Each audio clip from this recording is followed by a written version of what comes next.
Обвинетите во бегство му овери апелација во Кавга, кој задоцнил и им дал време на Груевски и Бошковски да побегнат, а председателот на Врховниот суд, Јово Вангеловски, заминал на одмор. Тој не беше достапен да одговори на прашањето зошто решенијата за притвор дури неколку часа по одлуката биле испратени во апелација. Кој суд погрешил апелација кога одлучила жалбата за притворот да го одложи спроведувањето на обвинетите во шутка, или Врховниот суд со задоцнетото известување за потврдениот притвор ќе проверува и Советот за утврдување на факти и покренување на постапка за утврдување одговорност на судија по допрен глас, како што потврдуваат оттаму, ќе ги побараат списите од предметот со цел да утврдат дали има одговорност кај некој од судиите.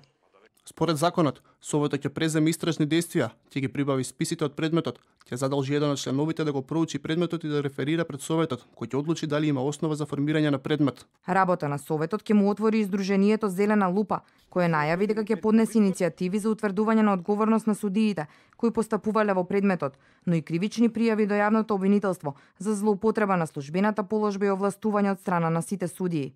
Случајот со бегството на Бошковски и Груевски само ни кажува дека нашите судии во Основниот суд, апелација и Врховен суд нема судења, него има само една режија, еден филм за македонската јавност да помисли дека всушност им се одредени мерки притвор, а уствари направија све истите